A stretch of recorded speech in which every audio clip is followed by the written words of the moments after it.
హిందువులకు ఎంతో పవిత్రమైన జంతువులు. వీటి నుండి పితికే పాలు ఎంతో శ్రేష్టమైనవి. గ్రామాలలో వీటి పేడను పిడికలుగా తయారు చేసి వంట చెరుకుగా ఉపయోగిస్తారు. ఇవి చనిపోయిన తర్వాత వీటి చర్మాన్ని ఉపయోగించి చెప్పులు మొదలైన తోలు వస్తువులు తయారు చేస్తారు. కొన్ని దేశాల్లో వీటిని మాంసం కోసం కూడా పెంచుతారు. ఎద్దుల వ్యవసాయదారునికి ఎంతో ఉపయోగం. వీటిని భూమి దున్నడానికి, బండి తోలడానికి ఇలా అనేక వ్యవసాయ పనులకు వినియోగిస్తారు. ఒకప్పుడు ఎద్దులు లేకుండా వ్యవసాయం వీలుండేది కాదు. ప్రస్తుతం యంత్రాలు వచ్చాయి. అయినా ఎద్దులతో పనులు ఇంకా అక్కడక్కడ కొనసాగుతున్నాయి. ఎద్దులతో ముఖ్యంగా చెప్పుకోదగిన ఒంగోలు గిత్త, వీటి టీవీ అందం, వీటి బలం, ఇలా ఏ విషయంలోనైనా వీటితో పోటీ పడే ఎద్దులు మరేవి లేవు. అందుకే వీటికి ప్రపంచవ్యాప్తంగా మంచి పేరుంది. అందుకే వీటి ధరల్లో లక్షల్లో ఉంటాయి. ఈ జాతి అంతా రించిపోయే దిశలో ఉంది.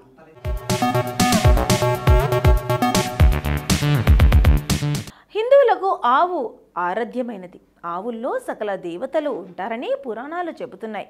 ఆవు పాదాల్లో పితృదేవతలు, అడుగుల్లో ఆకాశగంగా, స్థానాలలో చతుర్వేదాలు, పాలు పంచామృతాలు, కడుపు కైలాసం, ఇలా ఒక్కో భాగంలో ఒక్కో దేవతకు నివాసం. అందుకే గోమాతకు ప్రదక్షించడం చేస్తే సకల దేవతలకు ప్రదక్షిణ చేసినంత ఫలితం వస్తుందని ప్రదక్షిణలు చేస్తుంటారు, పూజలు చేస్తుంటారు. గోవు నుండి లభించే పాలు, పెరుగు, నెయ్యి, పేడ, మూత్రంలలో ఎన్నో ఔషధ గుణాలున్నాయని ప్రతీతి. గోవు పాలు, పెరుగు, నెయ్యి వీటి యొక్క పోషక విలువలు, ఆరోగ్య గుణాలు అందరికీ తెలిసినవే. తల్లుల వద్ద పాలు లేని చిన్నపిల్లలకు ఆవు పాలే శరణ్యం. ఆహారంగానే కాకుండా ఆరాధ్యంలోనూ అనగా పూజ పునస్కారంలోనూ వీటిని ప్రాశన్యం తెలియని వారుండరు. అలాగే ఆవు పేడతో పూజా స్థలంలో అలికి ముగ్గు పెట్టి పూజా కార్యక్రమం మొదలు పెడుతుంటారు. సకల దోష నివారణకు ఆవు పంచితాన్ని ఇంటా బయట చల్లుతారు. ఇది హిందువుల ఆచారం.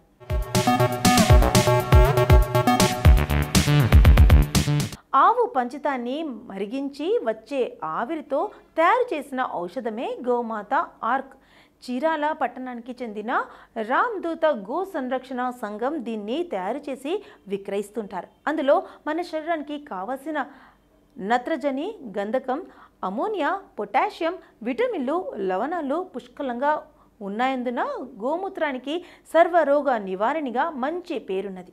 ఇది ఇక లీటర్లకు సుమారు 150 రూపాయలకు విక్రయిస్తున్నారంటే దాని ఔషధ విలువలు ఎంతో తెలుస్తుంది. అంతేగాక ఆవు నుంచి వచ్చే పంచగవ్వ ద్వారా అగరబత్తులు, సౌందర్య సాధనలు, సబ్బులు, క్రీమి సంహారకాలు, శుభ్రపరిచే ద్రవణాలు తయారు చేస్తారు. తెలుగు బాలలు అమ్మ అనే మాట తర్వాత మొదటిగా నేర్చేది ఆవు అనే మాటనే. భారతదేశానికి రైతు వెన్నుముక్క అని అంటుంటారు. అటువంటి రైతుకు వెన్నుముక్క వంటిది ఆవు.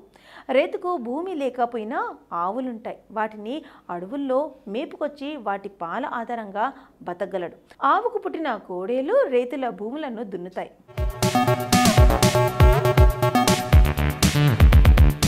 బండ్ల ద్వారా రైతు పంటలను ఇళ్లకు చేరవేస్తాయి. ఆ విధంగా ఆవులు రైతులకు అనేక విషయాల్లో అండదండగా ఉంటాయి. అందుకే రైతులు ఆవులను ప్రేమిస్తాడు, పూజిస్తాడు, ఆరాధిస్తాడు, పోషిస్తాడు, తమ పిల్లల్లాగా కాపాడుకుంటాడు. ఆవు పేడ ద్వారా గోబర్ గ్యాస్ ఉత్పత్తి చేసి వంట చెరుకుగా వాడుకుంటాడు. మిగిలిన వ్యర్థాన్ని పంట పొలాలకు ఎరువుగా వాడుకుంటాడు. చివరకు ఆవు చనిపోయిన తర్వాత కూడా దాని చర్మాన్ని చెప్పులకు ఉపయోగిస్తారు. ఈ విధంగా మనిషి కన్నా ఆవే గొప్ప. ఈ విషయాన్ని ఆవు స్వాగతంలో చెప్పుతున్నట్లు ఒక సినిమా పాట ఉంది. గో సంరక్షణార్థం మన దేశంలో చట్టాలు చాలానే ఉన్నాయి, కానీ వాటి అమలు మాత్రం ప్రశ్నార్థకంగా ఉంది. ఇంతటి ప్రాశస్త్యం కలిగిన ఆవులు గతంలో మన దేశంలో చాలా జాతులు ఉండేవి, కానీ క్రమం అవి చాలా వరకు అంతరించిపోయాయి. ఇప్పుడు కేవలం 29 జాతులు మాత్రమే మిగిలి ఉన్నాయని పరిశోధకులు చెబుతున్నారు.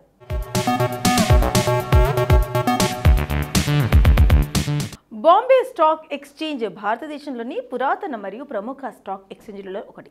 ఇది జూలై 9, 1875న స్థాపించబడింది. ఇది ఆసియాలోని పురాతన స్టాక్ ఎక్స్చేంజ్లలో ఒకటిగా నిలిచింది. ప్రారంభంలో the native share and stock brokers అసోసియేషన్గా పిలువబడే ఈ మార్పిడి కేవలం 22 స్టాక్ బ్రోకర్లతో ప్రారంభమైంది. సంవత్సరాలుగా బాంబే స్టాక్ ఎక్స్చేంజ్ భారతీయ మూలధన మార్కెట్ అభివృద్ధిలో ముఖ్యమైన పాత్ర పోషించింది. స్టాక్లు, బాండ్లు, డెరివేటివ్లు మరియు ఇతర ఆర్థిక సాధనల్లో ట్రెండింగ్ను సులభతరం చేయడంలో ఇది కీలక పాత్ర పోషించింది. ప్రారంభ పబ్లిక్ ఆఫర్లు, ఐపీఓలు మరియు తదుపరి లిస్టింగ్ల ద్వారా మూలధనాన్ని సేకరించడానికి కంపెనీలకు బీఎస్ఈ ఒక ముఖ్యమైన వేదిక. 1875 బాంబే స్టాక్ ఎక్స్చేంజ్ స్థాపించబడింది. 1949 అఖిల భారతీయ విద్యార్థి పరిషత్ ఏబీవీపీ ఆవిర్భావం అయింది. అర్జెంటీనా స్వాతంత్ర ప్రకటన అనేది స్పానిష్ పాలన నుండి రియో డి లా ప్లాట్ ప్రస్తుత అర్జెంటీనా యొక్క యునైటెడ్ ప్రావిన్స్ యొక్క స్వాతంత్రాన్ని ప్రకటించిన చారిత్రాత్మక పత్రాన్ని సూచిస్తోంది. ఇది అర్జెంటీనా స్వాతంత్ర యుద్ధంలో జూలై 9, 1816న ఆమోదించబడింది. ప్రారంభం వింబుల్డన్ టోర్నమెంట్ జూలై 9, 1877న ప్రారంభమైంది. ఇది టోర్నమెంట్ యొక్క మొట్టమొదటి ఎడిషన్ మరియు వింబుల్డన్ లండన్ యూకేలోని ఆల్ ఇంగ్లాండ్ లాన్ టెన్నిస్ మరియు క్రికెట్ క్లబ్లో జరిగింది. ఈ టోర్నమెంట్ను మొదట ది లాన్ టెన్నిస్ ఛాంపియన్షిప్స్ అని పిలిపించేవారు. తర్వాత దీన్ని వింబుల్డన్గా పిలిచారు. వర్జీనియాలోని ఆర్లింగ్టన్లోని పెంటాగన్లో జరిగిన ఒక వేడుకల్లో జనరల్ డ్వేట్ ఐసెన్ హోవర్ ఫ్లోరెన్స్ బ్లాంచ్ ఫీల్డ్ను యుఎస్ సైన్యంలో లెఫ్టినెంట్ కర్నల్గా నియమించబడ్డాడు. యుఎస్ చరిత్రలో శాశ్వత సైనిక హోదాను కలిగి ఉన్న మొదటి మహిళగా ఆమె పేరు పెంచుకుంది.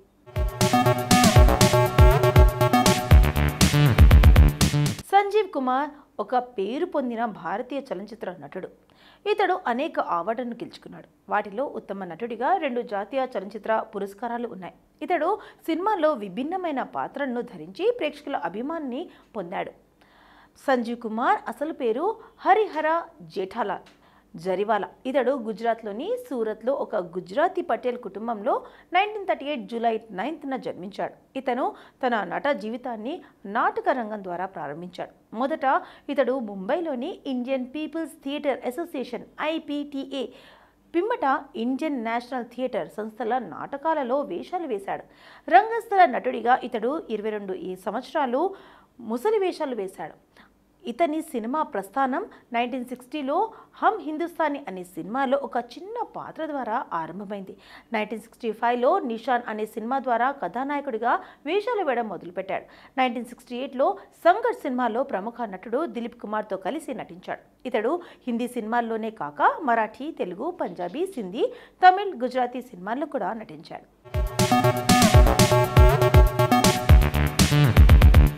సంగీత బిజ్లానీ భారతదేశానికి చెందిన సినిమా నటి.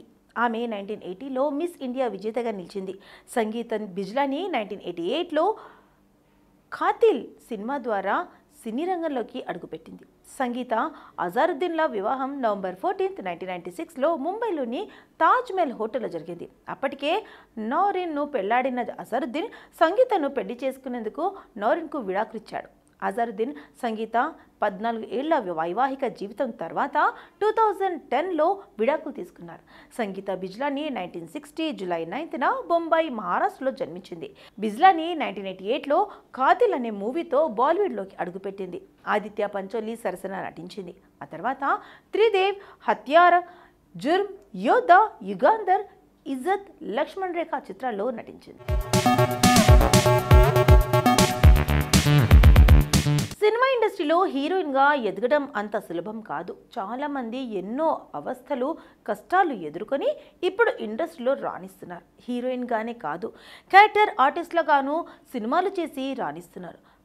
పైన కనిపిస్తున్న ఈ నటి తనకు 6 ఏళ్ల వయసు ఉండగానే యాక్టింగ్ మొదలుపెట్టింది. ఆ తర్వాత బి గ్రేడ్ సినిమాల్లో కూడా నటించి మెప్పించింది. అలాగే చాలా వ్యాంప్ క్యారెక్టర్స్లో నటించి ఆకట్టుకుంది. ఊర్వశి ఢోలకియా జూలై 9, 1978న జన్మించారు. స్మాల్ స్క్రీన్ ఇండస్ట్రీలో మోస్ట్ పాపులర్ వ్యాంప్ యాక్ట్రెస్గా మారింది ఈవిడ. తన పేరు ఊర్వశి ఢోలకియా. హిందీ టీవీ ఆడియన్స్కు ఊర్వశి ఢోలకియా గురించి తెలిసే ఉంటుంది. 2001 హిందీ టీవీ సీరియల్ కసౌటీ జిందగీకిలో విలన్గా నటించింది. కోమలిక పాత్రలో ఊర్వశి తనదైన నటనతో ప్రేక్షకులను ఆకట్టుకుంది. ఊర్వశి 6 ఏళ్ల వయసులోనే ప్రముఖ నటి రేవతితో కలిసి లక్స్ సోప్ టీవీ యాడ్స్లో నటించింది. బాబుల్ 1986 చిత్రంలో చైల్డ్ ఆర్టిస్ట్గా సినిమాలకి ఎంట్రీ ఇచ్చింది. దేక్ బై దేక్ సీరియల్లో నటించింది. 16 ఏళ్ల వయసులోనే పెళ్లి చేసుకొని ఆ తర్వాత భర్త నుంచి విడిపోయింది. ఒకానొక సందర్భంలో ఊర్వశి దగ్గర డబ్బు లేక ఇబ్బంది పడింది. ఆ సమయంలో 1995లో స్వప్నం అనే బీ గ్రేడ్ సాఫ్ట్ పార్న్ సినిమాల్లో నటించింది.